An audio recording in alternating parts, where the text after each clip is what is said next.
Partai Tionghoa Indonesia menyatakan,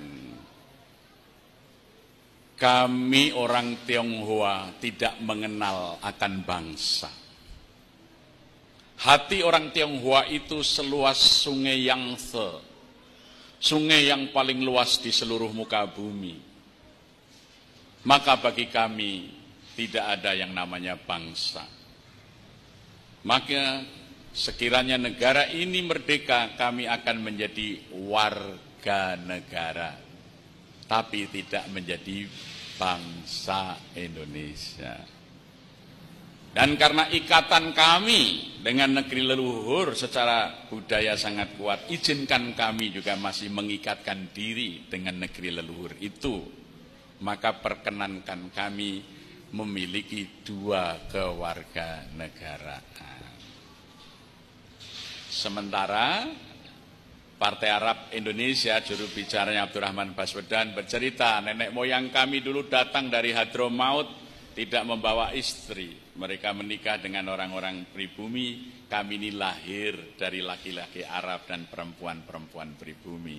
Kami makan tidak lagi dengan daging-daging onta. Kami sudah makan dengan makanan-makanan setempat. Yang saya dan kami semua minum adalah airnya Indonesia. Maka sesungguhnya kami adalah bangsa Indonesia. Maka pada tanggal 9 Agustus 1945 BPUPK, aslinya tidak pakai I, belum ada kata Indonesia di situ, atau Dogoritsu Jumbejo Sake, menetapkan suku bangsa Arab adalah suku bangsa asli Indonesia. Itu ditetapkan tanggal 9 Agustus 1945 oleh Badan Usaha Persiapan Penyelidik Usaha Persiapan Kemerdekaan Indonesia. Maka kemudian setelah Indonesia merdeka tahun 55, dari permintaan ini Bung Karno ketemu Chu Enlai, Perdana Menteri RRC, membuat kesepahaman orang Tionghoa di Indonesia harus diberi hak dui kewarganegaraan. Bung Karno mensyaratkan boleh, tapi dia juga warga negara Indonesia harus pakai nama Indonesia. Sebagai warga negara Cina silahkan dia pakai bahasa Cina. Maka dikeluarkan keputusan presiden tahun 55, orang Cina harus memiliki dua nama. Ya, maka misalnya Sudono Salim, itu nama Indonesianya, nama Cinanya Lim Swee Leong. Basuki Cahaya Purnama, nama Indonesianya, bahasa Cinanya singkatannya Ahok.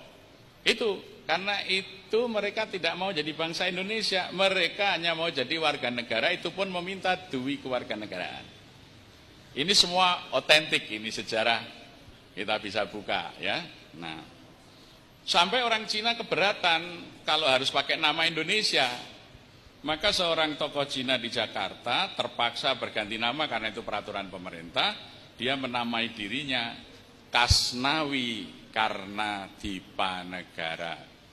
Bekas Cina Betawi tukar nama karena dipaksa negara. Jadi sebagai kritiknya terhadap keputusan presiden yang harus dua nama, dia memberi namanya sendiri Kasnawi karena Dipanegara. Bekas Cina Betawi tukar nama karena dipaksa negara. Nah, maka muncullah kewarganegaraan untuk Cina itu non-free. Kalau Arab free karena sudah diputuskan tanggal 9 Agustus 45.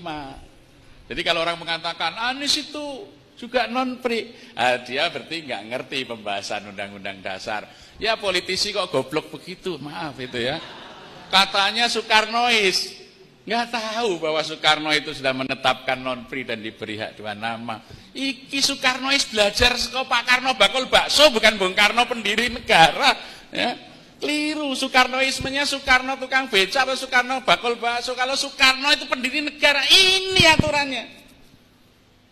Goblok men dari pengikut Soekarno.